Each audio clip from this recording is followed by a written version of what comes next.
उत्तर प्रदेश में चुनाव चंद महीनों की दूरी पे हैं। इस समय हमारे साथ बातचीत के लिए मौजूद हैं पूर्व सांसद, राजनीतिक पत्रकार शाहिद सिद्दीकी साहब। शाहिद, न्यूज नाउ पे बहुत बहुत स्वागत है सर। धन्यवाद सर। मेरा पहला सवाल यही है कि आज की तारीख में, अभी आपने हाल में आरएलडी ज्वाइन करी है, तो आज की तारीख में आरएलडी कहाँ अपने को स्टैंड करती है? देखिए, आज की तारीख में पश्चिमी उत्तर प्रदेश और पूरे उत्तर प्रदेश में लोगों में एक भावना आ गई है कि परिवर्तन आना चाहिए, और ये भी समझ में आ गया है कि हमने लोकदल जैसी पार्टियों को शक्ति न देकर उनकी शक्ति कम करके अपनी शक्ति कम की है, किसान की शक्ति कम की है, गरीब की शक्ति कम की है, जो गांव देहात का आदमी है उसकी शक्ति कम की है। तो आज वो अपने को असहाय महसूस कर रहे हैं, अपने को कमजोर महसूस कर रहे हैं। इसलिए आज लोगों में एक भावना है कि किसान की लड़ाई लड़नी है, नौजवान की लड़ाई लड़नी है, और गरीब की लड़ाई लड़नी है, अल्पसंख्यकों की लड़ाई लड़नी है। तो राष्ट्रीय लोकदल को और उससे जिससे भी वो गठबंधन करेगी उस पार्टी को शक्तिशाली बनाना है, और इसीलिए एक परिवर्तन की लहर उत्तर प्रदेश में चल रही है। ऊपर नजर नहीं आ रही, ये लहर अंदर अंदर, जिसे अंडर करंट कहते हैं, वो है। और जब चुनाव के नताए जाएंगे तो लोगों के लिए आश्चर्यजनक होंगे। सर, अभी आप खुद वेस्टर्न यूपी में बार बार जा रहे हैं, राउंड लगा रहे हैं, माहौल बना रहे हैं, अभी क्या स्थिति आपको लग रही है आज की हालिया स्थिति अगर मैं पूछूं तो? देखिए, आज तो मैं जहां भी जा रहा हूं उत्तर प्रदेश में, वहां एक ही बात सुनने को मिल रही है। मैं इसलिए नहीं कह रहा कि मैं राष्ट्रीय लोकदल में हूं, मैं इसलिए नहीं कह रहा कि मैं आज उस खाई को पाटने का स्ट्रगल कर रहा हूं कि जो खाई पैदा की थी भाजपा ने देश के लोगों के बीच में। मैं इसलिए कह रहा हूं कि ये सच्चाई है। मैं गांव में जहां जा रहा हूं एक ही बात सुनता हूं कि हम तो गठबंधन को वोट देंगे, और गठबंधन का मतलब होता है कि राष्ट्रीय लोकदल का जिससे भी गठबंधन होगा उसको हम वोट देंगे। और एक राष्ट्रीय लोकदल के लिए हवा चल रही है। खास तौर पे बड़ा हमारे लिए दुर्भाग्यपूर्ण रहा कि अजीत सिंह जी हमारे बीच से चले गए, हमारे बड़े नेता, हमारी ताकत चले गए। लेकिन जयंत चौधरी जी जो हैं वो नौजवान भी हैं, वो एक बड़ी सोच भी रखते हैं, बड़ा दिल भी रखते हैं, और उनका कद भी तेजी के साथ बढ़ा है। तो आज जो नौजवान हमसे कटा था, वो नौजवान जयंत जी को देख के वापस आ रहा है। बूढ़ा तो हमारे साथ था, बुजुर्ग तो हमारे साथ थे, लेकिन जो नया वोटर था वो किसी हद तक कटा था पिछले चुनाव में, सच्चाई है। लेकिन आज वो तेजी से जयंत चौधरी के साथ लौट रहा है। तो आज राष्ट्रीय लोकदल को एक नई शक्ति मिली है, नई ऊर्जा मिली है, नया अंदाज मिला है। और आने वाले वक्त में जब जयंत जी निकलेंगे मैदान में तो आप देखेंगे कि कितना भारी परिवर्तन होगा। उस वक्त मीडिया को भी नजर आएगा, क्योंकि मीडिया अभी, माफ करें, अंधा बहरा गूंगा है। मीडिया नहीं देख पा रहा जो जमीन पे हो रहा है। वो तो सिर्फ वो देख रहे हैं जो उनको दिखाना चाहते हैं। उनकी आंखों पे कोल्हू के बैल के दो चश्मे लगे हुए हैं मीडिया की आंखों पर, और कोल्हू का जो चलाने वाला मालिक है उनको चाबुक मार के जिधर चलाता है उन्हें उतना ही नजर आता है। जी, अच्छा सर, जैसे आपने बात करी 2014 की मैं बात करूं, 2017 की मैं बात करूं, तो जो राष्ट्रीय लोकदल है उसके एक तरीके से पूरा सफाया हो गया वेस्टर्न यूपी से। जी। आज आप कह रहे हैं कि इस समय पार्टी बहुत अच्छा कर रही है, लोगों में एक मोमेंटम है, पार्टी को लेके एक सहानुभूति भी है। तो इसका क्रेडिट मैं किसको दूं? बीजेपी के फेलियर को दूं, किसानों के आंदोलन को दूं, जो अजीत जी की डेथ हुई है उसके एक सिंपैथेटिक वोट को दूं, किसको दूं मैं? नहीं, देखिए, परिवर्तन जो होता है वो किसी एक कारण से नहीं होता है। परिवर्तन के बहुत सारे कारण होते हैं, और आपने जितने कारण बताए वो अपनी जगह पर हैं। लेकिन असल बात जो है, जो बुनियादी बात है, वो ये है कि लोगों को एक उम्मीद बंधी थी कि मोदी जी आएंगे, परिवर्तन लाएंगे, किसान की हालत संवारेंगे, दुगनी जो है आमदनी दुगनी होगी, सड़कों की हालत दुगनी होगी, रोजगार दुगना होगा, नौजवान को भविष्य होगा। लेकिन उन सारी बातों पे पानी फिर गया। उसमें से एक भी बात पूरी नहीं हुई, एक भी वादा पूरा नहीं हुआ। 2000 उसके बाद यूपी के चुनाव में भी लोगों ने मोदी जी का चेहरा देखकर वोट दिया। योगी नाम का नहीं था कोई लीडर उस वक्त वोट जो है वो मोदी जी को मिला था, मोदी जी का चेहरा देखकर दिया था, इस उम्मीद के साथ कि शायद उन्होंने कहा कि साहब ये 2 इंजन की सरकार होगी, एक दिल्ली में भी होगी, यहां भी होगी, तो हम परिवर्तन ले आएंगे। तो पता लगा कि इंजन जो है वो स्टार्ट ही नहीं हो रहा। जो 2 इंजन आए थे, एक इंजन तो फंस गया है। जो दिल्ली वाला इंजन है और लखनऊ वाला इंजन जो है वो स्टार्ट ही नहीं होके दे रहा। उस इंजन में भैं भैं भैं बस आवाज होती है, उसके बाद फटफट करके बंद हो जाता है वो इंजन। तो योगी जी का इंजन जो है वो तो पहले ही बैठ गया। नतीजा यह है कि लोगों को अंदाजा हो गया कि ना 2 इंजन है ना 1 इंजन है, ये 2 इंजन की सरकार है। ये वापस खींचने वाली सरकार है। जो 70 साल में विकास हुआ था उसे 7 साल में उस पर विनाश हो गया, उस पर इन्होंने पानी फेर दिया। और आज हर आदमी अपने घर में बैठ के उस तकलीफ को महसूस कर रहा है। आज हालत यह है कि कम से कम यूपी के अंदर 8-10 लाख लोग जो है वो मरे हैं इस कोविड जब फैला है, और लेकिन उसमें छुपाया जा रहा है। जिन लोग अपनी बच्चों, और आज भी हालत ये है, इतनी बड़ी बड़ी बातें करने के बाद आज उत्तर प्रदेश के अंदर जिस तरीके से लोग मर रहे हैं, बच्चे मर रहे हैं, हालत खराब है, अस्पतालों में जगह नहीं है, पूरा डेंगू फैला हुआ है तेजी के साथ, वायरल बुखार फैला हुआ है तेजी के साथ। बाप अपने माँ जो है अपने बच्चों को गोद में लेके मारी मारी फिर रही है। बाप जो है अपने बच्चे को साइकिल पे डाल के, कंधे पे डाल के जा रहा है। ये अब्बा जान कर रहे हैं, वहां पिताजी रो रहे हैं, बेटा जी रो रहे हैं, सब माँ बाप रो रहे हैं, अब्बा जान भी रो रहे हैं, पिताजी भी, सब एक ही कश्ती में सवार हैं आज। चाहे वो उनको आप अब्बा जी कह लीजिए, पिताजी कह लीजिए, डैडी कह लीजिए, पापा कह लीजिए, सब खून के आंसू रो रहे हैं। और खून के आंसू कौन रुला रहा है? वो आदमी रुला रहा है जो ना कभी बाप बना, ना पिता बना, ना अब्बा बना, उसके दिल में दर्द ही नहीं है, उसके दिल में एक पत्थर रखा हुआ है। वो पत्थर जो है आम आदमी के दर्द को और तकलीफ को महसूस नहीं कर सकता। सर, अभी आपने अब्बाजान वाली बात करी, तो एक अटेम्प्ट माना जा रहा है कि ये पोलराइज करने की एक कोशिश की जा रही है फिर दोबारा इलेक्शन। देखिए जब कुछ आपके पास होता नहीं, योगी जी के पास विकास दिखाने को तो कुछ है नहीं। उन्होंने विकास दिखाया था कि एक बंगाल का जो है उन्होंने फ्लाईओवर ले लिया, अमेरिका की एक फैक्ट्री लेके फोटो डाल दिया कि देखिए यूपी कितना विकसित हो गया। तो इसका मतलब है कि आपके पास दिखाने को एक फोटो भी नहीं था। आपके पास यूपी का विकास दिखाने के लिए एक फोटो तक नहीं है, तो आप क्या दिखाएंगे? तो फिर आप शमशान करेंगे। आपने शमशान बनवाए, ये बात सच है कि आपने शमशान बनवाए, और जो लेकिन शमशान इतने कम पड़ गए जनता के लिए कि लोगों को लाशें गंगा मां के अंदर बहानी पड़ी, गंगा मां के हवाले करनी पड़ी। उन्हें दफन करने को, उनको जलाने को लोगों के पास पैसा था, ना लकड़ी थी, ना समय था, ना ताकत थी। लोग इतने बर्बाद हो गए थे। तो आपने ना विकास किया, ना आपने, तो आज आप कभी अब्बाजान करोगे, कभी शमशान करोगे, कभी कब्रिस्तान करोगे, कभी मुसलमान करोगे, कभी कुछ और करोगे, लेकिन आप विकास की बात नहीं करोगे, क्योंकि विकास की बात करते खुद आपको शर्म आती है। आपकी पोल तो खुल गई आपके खुद अपने इश्तेहार से, जो आपने इतना बड़ा करोड़ों रुपया, आज हजारों करोड़ रुपया मोदी योगी जी की पब्लिसिटी पे खर्च हो रहा है। आप दिल्ली में जब एयरपोर्ट से निकलते हैं तो इतनी बड़ी फोटो, इतना बड़ा मैंने आज तक होर्डिंग नहीं देखा अपने जीवन में। इतना बड़ा होर्डिंग लगा है योगी जी का, जैसे योगी जी खुद हमारे इंदिरा गांधी एयरपोर्ट पे आके चुनाव लड़ने वाले हैं। वो लखनऊ में चुनाव नहीं लड़ा है। आज दिल्ली में इतने उनके होर्डिंग, जितने बस स्टॉप है, जितनी जगह, वहां योगी योगी योगी। वो समझ रहे हैं कि पब्लिसिटी करो, झूठ को 1000 बार बोलो कि लोग जो है सच मानने लगे। विकास विकास विकास विकास का झूठ, तो विकास का झूठ की पोल तो खुल गई, क्योंकि झूठ के पैर नहीं होते। झूठ बहुत आगे नहीं जा पाता, वो उनकी पोल खुल गई है उनका अपने इश्तेहार से। सर, आमतौर पे विपक्ष का आरोप होता है सरकार पे, सत्ता पे, लेकिन यहाँ पे सत्ता का आरोप है विपक्ष पे कि ये जो किसानों का जो आंदोलन खड़ा हुआ है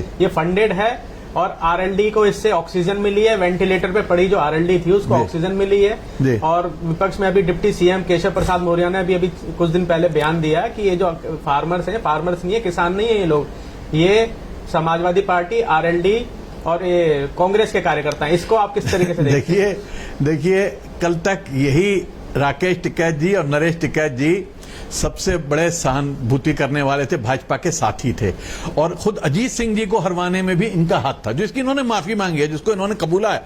यही यूपी का किसान था जिसने साथ दिया था, उसी किसान ने वोट दिया था। आज उस किसान को ये आतंकवादी बता रहे हैं, आज उस किसान को पाकिस्तानी बता रहे हैं। इनको शर्म आनी चाहिए। चुल्लू भर पानी में भी इनके लिए जगह नहीं है। ये उस किसान को जो रोटी देता है उसको ये आतंकवादी और पाकिस्तानी बताते हैं। ये इनके पास कहने को कुछ नहीं है, इसलिए ये इस तरह की बातें कर रहे हैं। किसान हरियाणा का भी, किसान पूरे देश का, और किसान की बात क्या कर रहे हो? जो शहर में रहने वाला मिडिल क्लास का है, जो 50,000 60,000 रुपए कमाता था, वो भी आज अपने बच्चों को पढ़ाने में असमर्थ है। जब पेट्रोल के दाम जो है इतने बढ़ जाएं, जब गैस के दाम इतने बढ़ जाएं, जब हर चीज इतनी महंगी हो जाए कि आदमी के लिए जीना दुश्वार हो जाए, वहां आप किसकी बात कर रहे हो? आप तो कल को पूरे देश को, जब देश के लोग आपके खिलाफ वोट डालेंगे और आपको हराएंगे, तो आप उनको सबको आतंकवादी बताओगे। चलाओगे? आप बंगाल में कल तक कहते थे कि बंगाल में जो ममता के साथ हैं सब गुंडे हैं, सब आतंकवादी हैं, सब पाकिस्तानी हैं, सब बांग्लादेशी हैं, पता नहीं क्या क्या कहते थे। तो बंगाल की जनता ने आपको हरा के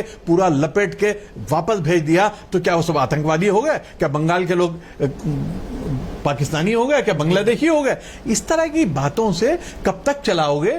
जनता अब समझ गई है, जनता समझदार हो गई है। जनता थोड़े समय के लिए आ जाती है कि अंग्रेजी का मुहावरा है कि you can fool some people for some time, you can fool all the people for some time, you can fool all the people for all the time, but you cannot fool all the people forever. तो इसलिए हमेशा के लिए आप लोगों को बेवकूफ नहीं बना सकते। ये बात अगर जितनी जल्दी समझ लें भाजपा के लीडर, उतनी जल्दी उनके लिए अच्छा है। और वो अपने आज घरों से नहीं निकल सकते, आज अपने क्षेत्र में नहीं जा सकते। इसलिए नहीं जा सकते कि उनके साथ जनता कोई नहीं है, कोई एक वर्ग की बात नहीं करता। आम जनता जो है उनको बर्दाश्त करने को तैयार नहीं है, लेकिन अपनी शक्ति का उनको इतना नशा हो गया है, पावर का इतना नशा है कि आज वो देख नहीं पा रहे हैं। जब आदमी नशे में होता है ना, तो उसे वही नजर आता है जो देखना चाहता है जी। तो नशे की हालत में बिल्कुल बुरा हाल है बीजेपी का। जो बाबा जी हैं वो भी सब सुबह से लगा के बैठते हैं, तो शाम तक तो उनको पता ही नहीं रहता क्या हो रहा है जी। अच्छा सर, आपका जर्नलिस्टिक करियर इतना लंबा रहा है, 70+ आपकी एज है, तो आपने आरएलडी का जो 1.0 वर्जन था चौधरी चरण सिंह जी के टाइम का, 2.0 में अजीत जी के टाइम में आप खुद भी आरएलडी में रहे, अब आपने 3rd वर्जन जो देख रहे हैं जयंत जी का जो है 3.0 वर्जन, इसको किस तरीके से देखते हैं कि ये जो वर्जन होगा जनता के सामने किस तरीके से आएगा? देखिए, देश में किसानों की लड़ाई और किसानों के अधिकारों का जो स्ट्रगल था, वो उसकी बुनियादें चौधरी चरण सिंह जी ने डाली। सर छोटू राम ने, उसके बाद चौधरी चरण सिंह जी ने डाली थी, लेकिन हमेशा उसकी बुनियाद जो है किसान रहा है, हिंदू मुसलमान नहीं रहा। चौधरी चरण सिंह ने भी किसान को एक किया था, सारी जातियों के, सारी बिरादरियों के, कश्यप हो, पाल हो, सैनी हो, ब्राह्मण हो, ठाकुर हो, कोई भी हो, जो किसान है वो हमारा है। किसान जो है उसकी लड़ाई अपने, क्योंकि 80% देश किसानों में बसता है, देश गांव में बसता है, उसके परिवर्तन की लड़ाई लड़ी और नतीजा हुआ कि किसानों की हालत बहुत सुधरी। जो किसान बहुत रोटी को मोहताज था, उस किसान की हालत जो है अच्छी हुई, पंजाब में, हरियाणा में, पश्चिम उत्तर प्रदेश में और पूरे देश के अंदर। तो उसका श्रेय जो है वो चौधरी चरण सिंह जी को जाता है। उसके बाद चौधरी अजीत सिंह जी ने वो लड़ाई भी लड़ी और साथ में इंडस्ट्रियलाइजेशन भी किया, इंडस्ट्री मिनिस्टर रहे वो। तो देश के इंडस्ट्रियलाइजेशन में उनका बहुत बड़ा हाथ है चौधरी अजीत सिंह जी का। हम कोई इंडस्ट्री के खिलाफ नहीं है, हम देश के विकास के खिलाफ नहीं है, हम शहर बनाने के खिलाफ नहीं है। हमने उस वक्त ही ये नोएडा और गुड़गांव ये सब विकास जो है चौधरी चरण सिंह जी के जमाने से शुरू हुआ और फिर बाद में जो चौधरी अजीत सिंह जी के जमाने में वो आगे बढ़ा। और बाकी जो हमारे चौटाला जी थे हरियाणा में, उन्होंने विकास कराया सारा गुड़गांव का, सारे इलाके का। तो हम इंडस्ट्री के खिलाफ नहीं है, लेकिन हम कहते हैं कि बैलेंस होना चाहिए, इंडस्ट्री का भी विकास हो, गांव का भी विकास हो, किसान का भी विकास हो, शहरी विकास भी हो, मजदूर का भी विकास हो और सारे वर्गों का विकास हो। तभी देश को हम कहेंगे कि ये स्वस्थ देश है। अगर हमारा आधा शरीर स्वस्थ है, आधा बीमार है, तो हम स्वस्थ हिस्सा भी बाकी नहीं रह सकता। अगर हमारा एक हाथ या हमारा दिल या हमारे गुर्दे खराब है, तो पूरा शरीर से प्रभावित होता है। तो ये काम। और लेकिन अब जब जैन जी आए हैं, तो जैन जी में नई सोच है, नई उड़ान है और वो पूरी दुनिया के परिप्रेक्ष्य में देख पा रहे हैं उत्तर प्रदेश को भी। और उत्तर प्रदेश न तो हिंदुस्तान से कटा, आज दुनिया इतनी जुड़ गई है आपस में कि आप किसी जगह को अलग करके नहीं देख सकते। और इसीलिए जो जैन जी हैं वो एक बड़ी बैलेंस सोच के साथ, एक बड़ी विकसित सोच के साथ, एक सेकुलर सोच के साथ और एक किसान की जो शहरी उसको भी समझते हैं पूरी तरह से। वो आज के आधुनिक दुनिया को समझते हैं, वो आज डिजिटल वर्ल्ड को समझते हैं। आज वो जानते हैं कि विकास के लिए अगर न्यूयॉर्क में कोई फैसला होगा, उसका असर हमारे गांव में बैठे किसान के ऊपर पड़ेगा। तो उनकी नजर न्यूयॉर्क पे भी रहती है, उनकी नजर नौगांव पे भी रहती है। दोनों पे जब नजर रहती है तो उनमें सम्मेलन पैदा करते हैं। तो ये जैन जी की एक ताकत है। और खासतौर पर युवा हैं, पढ़े लिखे हैं, समझदार हैं। वो उस तरह से नहीं है कि जो बाकी लीडर हैं कि वो नकली डिग्रियां लेकर, झूठी डिग्रियां लेकर लोगों को बेवकूफ बनाते हैं, जिन्हें लिखना पढ़ना भी नहीं आता, अंगूठा छाप हैं, लेकिन अपने को येल यूनिवर्सिटी का PhD कहते हैं। वो झूठे लोग जो है वो नहीं है। तो ये एक बड़ा मैं समझता हूं कि परिवर्तन है। अगर हमारे साथ चौधरी अजीत सिंह जी भी रहते, हमारे सर पे उनका साया रहता, तो हमें बहुत उससे ऊर्जा मिलती, लेकिन आज वो नहीं है। तो इसलिए हमें उन दुगनी ताकत से दिखाना है कि जैन जो है वो आज सिर्फ उत्तर प्रदेश की नहीं, आज हिंदुस्तान की ताकत, आने वाले हिंदुस्तान का भविष्य जैन जैसे लीडरों के हाथ में है। हम लोग मतलब रेगुलरली ग्राउंड पे कवरेजेस कर रहे हैं, अलग अलग जिलों में लोगों से बात कर रहे हैं, तो हमेशा लोगों के मन में यही सवाल आ रहा है कि आज जैसे आपका एसोसिएशन भी समाजवादी पार्टी से है, अनऑफिशियल है, ऑफिशियली डिक्लेयर हो जाएगा, तो ये बोला जा रहा है कि ना तो अखिलेश ग्राउंड पे दिख रहे हैं और ना आरएलडी के जैन ग्राउंड पे दिख रहे हैं, तो ग्राउंड पे ये दोनों लोग, दोनों चेहरे कब तक दिखेंगे? देखिए, ऐसा है कि ग्राउंड पे तो हैं और अखिलेश जी भी चल रहे हैं। जैन जी के साथ तो एक क्योंकि बड़ा हादसा हुआ 2 महीने पहले, उनके पिताजी चले गए, तो उसके बाद से उनको रुकना पड़ा और नए सिरे से सारी चीजों को संभालना पड़ा, और बहुत जल्दी वो एक यात्रा शुरू करने वाले हैं 2 अक्टूबर से, और उसमें वो निकलेंगे। हमारे लोग जमीन के ऊपर हैं और 19 तारीख को जो है पगड़ी सेरेमनी है, शोक सभा है छपरौली में, चौधरी जैन जी की, चौधरी अजीत सिंह जी की और चौधरी जैन जी की पगड़ी सेरेमनी होगी, वहां पे वो पहुंचेंगे। और मेरे जैसे लोग तो मुसलसल गांव देहात में घूम रहे हैं। और जहां तक ये अलीगढ़ में यूनिवर्सिटी की बात है राजा महेंद्र प्रताप जी के नाम पे, तो मैं तो बचपन से मैं राजा महेंद्र प्रताप जी को जानता हूं। क्यों जानता हूं? आपको बड़े मजे की बात बताऊं कि मेरे पिताजी ने 1915 में अखबार निकाला था राजा महेंद्र प्रताप के समर्थन में। उसके बाद अफगानिस्तान गए थे और वहां पे बरकतुल्लाह भोपाली, जो कि उस वक्त सरकार बनी थी, हमारी पहली सरकार जो बनी थी, उसके अध्यक्ष राजा महेंद्र प्रताप थे, उसके प्रधानमंत्री बरकतुल्लाह खान थे भोपाल के, और उसके होम मिनिस्टर मौलाना उबैदुल्ला सिंधी थे। तो मेरे पिताजी एक यंग मैन की हैसियत से, उस वक्त 16-17 साल के थे वो उनकी मदद के लिए वहां पहुंचे थे, उनके साथ लड़ने के लिए पहुंचे थे, और वहां से पैदल लेनिन से मदद लेने गए थे। तो मेरे लिए तो राजा महेंद्र प्रताप का नाम जो है, जब से मैं पैदा हुआ हूं, शायद 1-2 साल का था, तब से मैं उनका नाम सुनता हूं। लोगों ने आज सुना है, भाजपा वालों ने आज सुना है पहली बार उनका नाम।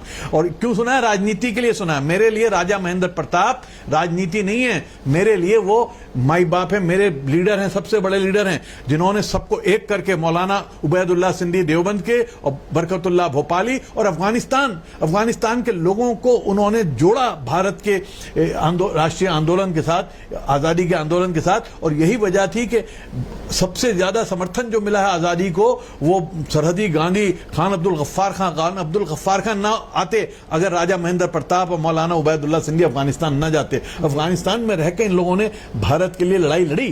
तो आज जो है इसको भी, इनके पास अपने लीडर नहीं है, तो इसलिए ये उनको हाईजैक करने की कोशिश कर रहे हैं। जबकि अगर सबसे बड़ा जो मैं समझता हूं कि श्रद्धांजलि होगी राजा महेंद्र प्रताप को, वो ये होगी कि हिंदू मुसलमान सिख ईसाई एक होकर देश के विकास के लिए काम करें। अगर इसके खिलाफ कोई सोच आती है, अगर इनको तोड़ने वाली सोच आती है, तो मैं समझता हूं कि सबसे ज्यादा अगर तकलीफ होगी, सबसे ज्यादा दर्द होगा, तो राजा महेंद्र प्रताप की आत्मा को होगा और किसी को नहीं होगा। ये सर, जैसे आपने भी राजा जी के साथ एसोसिएशन बताया जी, और बाकी हम जहां पर भी बात कर रहे हैं, जिस भी पॉलिटिकल पार्टी में बात कर रहे हैं, तो सब अपना एसोसिएशन हम बता रहे हैं। लेकिन बीजेपी को एक ये कहा जा सकता है कि पहली पार्टी है जो इतिहास से राजा जी को निकाल के और एक सम्मान दे रही है। तो क्या कारण आपको लगता है कि इतने साल राजा जी को जो सम्मान मिलना चाहिए था, इवन कई लोगों ने तो हमें ये भी कहा कि उन्हें वो भारत रत्न के अधिकारी थे और उनको मिलना चाहिए था, वो डिजर्व करते थे। मैं तो डिमांड करता हूं कि उन्हें भारत रत्न मिलना चाहिए,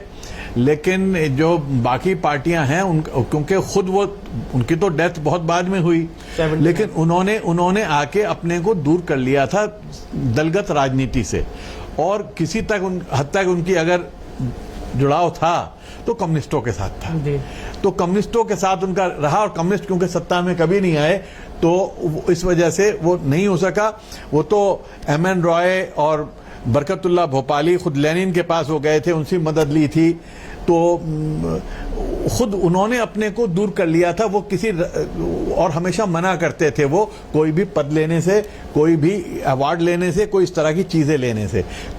तो अब अगर आज इनको ख्याल आया है तो मुझे नहीं लगता कि ये ख्याल जो है इसलिए आया है कि इनके मन में जागी है उनके लिए प्यार, बल्कि इसलिए आया है कि आज उन्हें लग रहा है किसान हमसे दूर हो गया और वो बांटने वाली राजनीति करने में एक्सपर्ट हैं, तो बांटना चाह रहे हैं, लेकिन अभी चलेगी नहीं। अब किसान बहुत समझदार हो गया है, वो हिंदू मुसलमान जाट गैर जाट के नाम पर बंटने वाला नहीं है, वो जो है ईमानदारी से आज वोट देगा, समझदारी से वोट देगा। सर, आपका एक बहुत पुराना कार्यकाल रहा है, वेस्टर्न यूपी से एसोसिएशन आपका बहुत पुराना रहा है। जी, हमने हमेशा देखा है कि जो वेस्टर्न यूपी में है, आजादी के बाद से इनफैक्ट मैं कहूँ तो हम लोगों ने जब से देखा है कि हमेशा हिंदू मुस्लिम के नाम पे यहाँ पे इलेक्शन होते हैं, उन्हीं के नाम पे सरकारें बनती हैं, उसी का बेनिफिट पॉलिटिकल लोग ले जाते हैं। पश्चिमी उत्तर प्रदेश में 1947 में जब देश का विभाजन हुआ तब भी दंगे नहीं हुए, तब भी गांव में कोई आदमी नहीं मारा गया, एक मक्खी एक चिड़िया जो है वो नहीं मारी गई, हिंदू ने मुसलमान को, मुसलमान ने हिंदू को नहीं मारा। चौधरी चरण सिंह जी की राजनीति रही, बड़ी भारी रही, कांग्रेस की रही, चौधरी चरण सिंह जी की रही,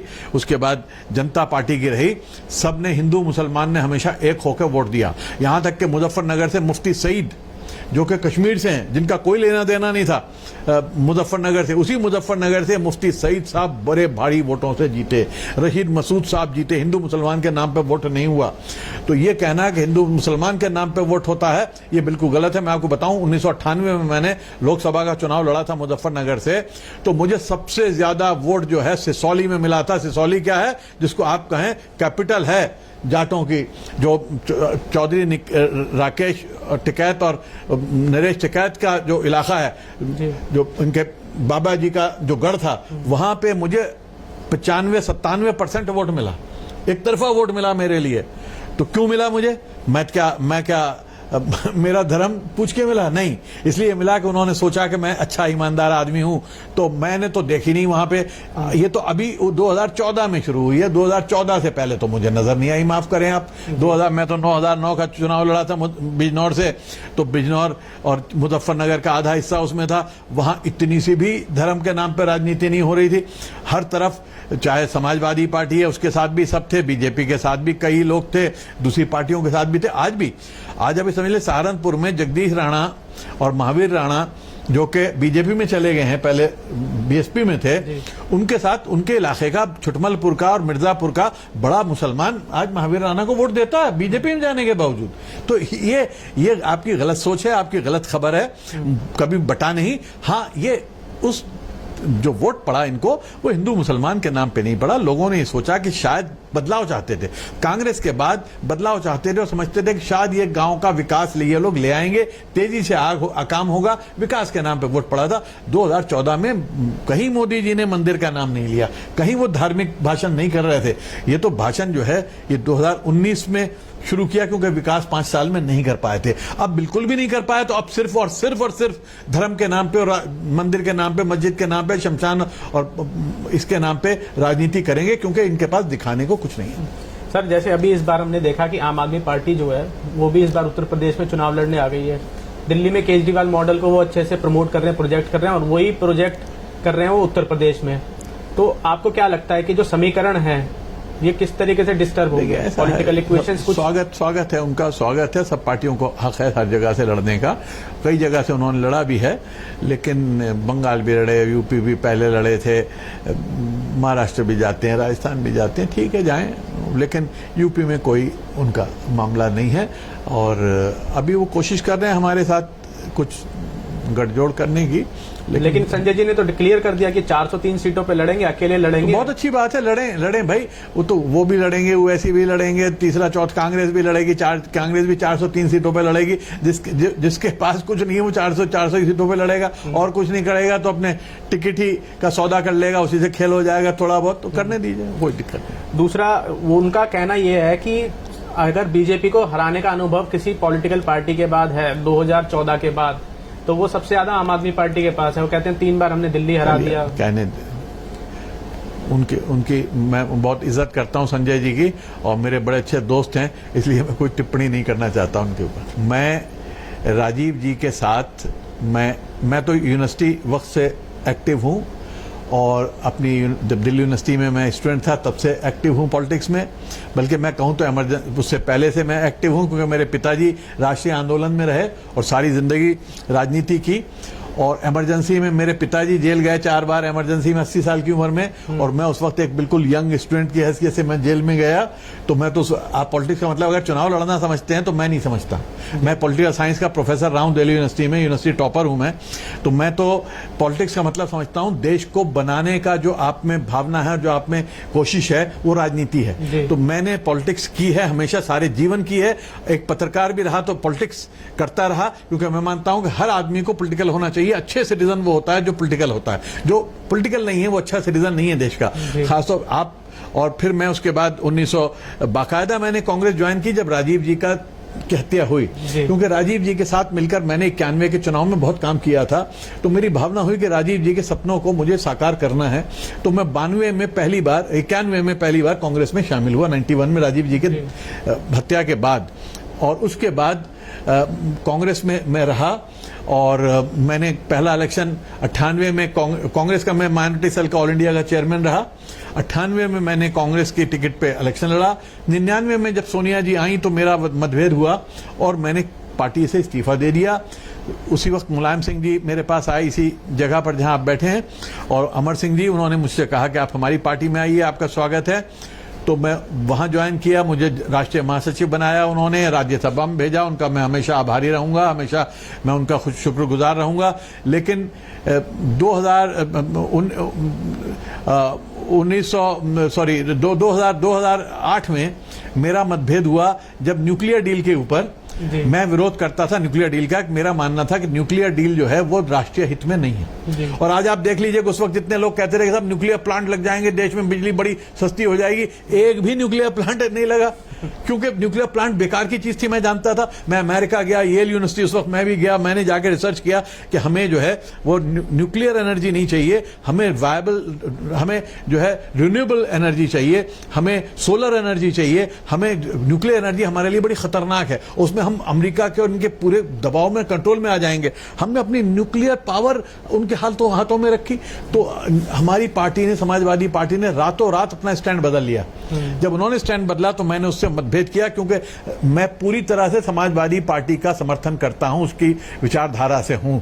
लेकिन जब राष्ट्रीय हित आता है तो मैं अपनी विचारधारा को भी देखता, मैं अपने परिवार को भी देखता। राष्ट्रीय हित सब चीजों के ऊपर है। तो मुझे लगा कि न्यूक्लियर डील राष्ट्रीय हित में नहीं है, तो मैंने वहां से इस्तीफा दिया। तो मैं आपको बता दूं कि मैंने राजनीति हमेशा की है, लेकिन राजनीति इसलिए की है कि देश का विकास हो और भाईचारा हो, और भाईचारे के बगैर देश का विकास संभव नहीं है। दुनिया में कोई देश विकसित नहीं होता जहां पर सामाजिक एकता नहीं होती। राष्ट्रीय एकता तब बनती है जब समाज एक होता है। अगर समाज में बिखराव है तो राष्ट्र एक नहीं होता। सर, आपने कांग्रेस, जैसा भी आपने बताया कि न्यूक्लियर डील का आपने विरोध किया, समाजवादी पार्टी वालों ने आपको इसलिए एक्सपेल कर दिया क्योंकि आपने उस समय मोदी जी का इंटरव्यू किया, उससे नाराज हो गए। वो बात की बात है जी। हाँ। तो हमेशा आप कहीं एडजस्ट ही नहीं हो पाते हैं। नहीं, कारण क्या है? नहीं, उसका कारण बड़ा साफ कारण है, छोटा सा कारण है कि मैंने जो आपसे बात कही कि मेरे लिए राजनीति का मतलब नहीं है कि लीडर के मैं अंध भक्ति में विश्वास नहीं करता। जो आज चल पड़ी है कि अंधभक्त जो होते हैं, मैं आंख खोल के किसी पार्टी का विरोध करूं या समर्थन करूं, मैं किसी के साथ जाऊं, लीडर के साथ जाऊं या उसका विरोध करूं, आंख खोल के करता हूं। हर पार्टी में कुछ अच्छे लोग होते हैं, हर पार्टी में कुछ बुरे लोग होते हैं, हर पार्टी की विचारधारा में कुछ अच्छाइयां होती हैं, हर धर्म में कुछ अच्छाइयां हैं, कुछ बुराइयां हैं। तो आपको देखना चाहिए कि अच्छाइयां क्या है, बुराइयां जो है उनका विरोध करो, अच्छाइयों का समर्थन करो। मैं आंख बंद करके, आज राजनीति हो गई कि आप जिस पार्टी के साथ हो आंख बंद करके उसके अंधा समर्थन कीजिए। वो गलत करे लीडर, ठीक करे, अच्छा हो बुरा हो, देश के हित में हो न हो, आप उसके साथ साथ चलिए, क्योंकि आप तो उसके तलवे चाटते रहिए, क्योंकि आपको अपना फायदा चाहिए। मुझे अपना फायदा नहीं चाहिए, मुझे अपने फायदे का परवाह नहीं है, क्योंकि मैं जिस बाप का बेटा हूं उस बाप ने 1914-15 में देश की आजादी के लिए अपनी हवेलियां, अपनी सारी जायदादें छोड़ के देश की आजादी की लड़ाई में आ गए थे। राजा महेंद्र प्रताप के साथ आ गए थे, उसके बाद महात्मा गांधी के साथ काम किया, उसके बाद जब पार्टीशन हुआ तो मेरे बाप ने टू नेशन थ्योरी की मरते दम तक, मेरे बाप की डेथ हुई है जब 1981 में, उस वक्त तक मेरे घर में एक ही चीज थी कि पाकिस्तान और टू नेशन थ्योरी जो है सबसे बड़ी दुश्मन है हिंदुस्तान की। और मैं पाकिस्तान में जब गया हूं, रविशंकर प्रसाद जी मेरे साथ गए हैं, दूसरे लोग गए हैं, उन्होंने देखा है पाकिस्तान में जाके मैंने कहा है कि कश्मीर का मसला हल नहीं हो सकता, कोई मसला हल नहीं हो सकता जब तक तुम टू नेशन थ्योरी को नहीं छोड़ोगे, क्योंकि टू नेशन थ्योरी जो है वो बुनियाद है हमारी झगड़े की और लड़ाई की। हम कश्मीर का मसला हल कर लेंगे, तुम कुछ और निकाल लोगे, कुछ और हल कर लेंगे, कुछ और कर लोगे। दूसरी बात यह है कि मेरे पिताजी देश के विभाजन के पूरी तरह से विरोध करते थे, मैं आज भी विरोध करता हूं। मैं साफ कहता हूं कि कश्मीर हिंदुस्तान का हिस्सा है, अटूट अंग है, कभी नहीं अलग हो सकता। और इसी वजह से आपको शायद ये नहीं पता कि 1990 में जब कश्मीर में आतंकवाद शुरू हुआ, उस वक्त मैंने वहां श्रीनगर जाके उसका खुलेआम विरोध किया, खुलेआम उनके खिलाफ भाषण दिए, और मेरे सिर पे 5 संगठनों ने इनाम रखा था, हिजबुल मुजाहिदीन, अल्लाह टाइगर्स, अल उमर मुजाहिदीन, JKLF और एक और कोई संगठन था। उन्होंने उस वक्त अलग अलग इनाम रखे थे, मेरे पे कुल 35 लाख रुपए का इनाम रखा था। और 8 साल मेरे पे यहाँ पे Y+ सिक्योरिटी रही, क्योंकि मेरी जान को खतरा बताती थी सरकार। मुझे कभी खतरा नहीं लगा। मैं बहुत बार कश्मीर गया बिला रोक टोक गया, क्योंकि मुझे कश्मीर की जनता से पूरा प्यार है, मोहब्बत है। मैं हमेशा कहता हूं कि मुझे कश्मीर चाहिए तो उसके साथ जनता भी चाहिए, उस जनता के अधिकार भी चाहिए, उस जनता को वही अधिकार चाहिए जो हिंदुस्तानी की हैसियत से मुझे मिल रहे हैं, मेरे संविधान से मिल रहे हैं, मेरे फंडामेंटल राइट्स मिल रहे हैं, मेरे सुप्रीम कोर्ट से मिल रहे हैं, वही मुझे कश्मीर की जनता के लिए चाहिए। तो अब यहाँ पे आप कहेंगे कि ये तो आप जनता के साथ हैं जी, और कश्मीर आप उसके खिलाफ भी हैं। बिल्कुल, मैं कश्मीर के पाकिस्तान के साथ जुड़ने का टोटल विरोध करता हूं। जो भारत की एकता का विरोध करते हैं उनका मैं विरोध करता हूं, हुर्रियत जैसी पार्टी का। लेकिन कश्मीरी अवाम को मैं अपना अटूट अंग मांगता हूं। मैं खाली कश्मीर को अटूट अंग नहीं मांगता, उससे पहले मैं जनता पहले जनता उसके बाद कश्मीर है।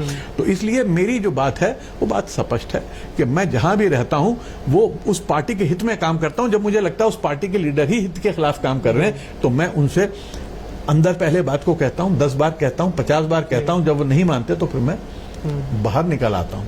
तो इसलिए मुझे मोदी जी का इंटरव्यू करने पे नहीं, बल्कि मुझे और दूसरी बातों पे जिसका मैंने विरोध किया था, और हमेशा जब छोड़ा है, जब सत्ता में, मैंने जब बीएसपी छोड़ी तो वो सत्ता में थी, जब एसपी छोड़ी तो वो सत्ता में थी, जब कांग्रेस छोड़ी तो सत्ता में थी। मैं सत्ता में जो होता है उससे सवाल करता हूं, जब वो विपक्ष में होता है तो उसके साथ लड़ता हूं।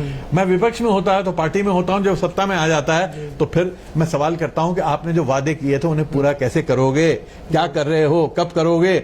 जब एक बार 100 बार सवाल करने पे जवाब नहीं मिलता तो फिर मैं बाहर खुल के सवाल करता हूं। ठीक है सर, हमसे बातचीत के लिए बहुत शुक्रिया, बहुत धन्यवाद। तो ये थे शाहिद सिद्दीकी साहब, जिन्होंने बेबाकी से अपनी बात रखी। पुरुषार्थ आराधक न्यूज़ नाउ।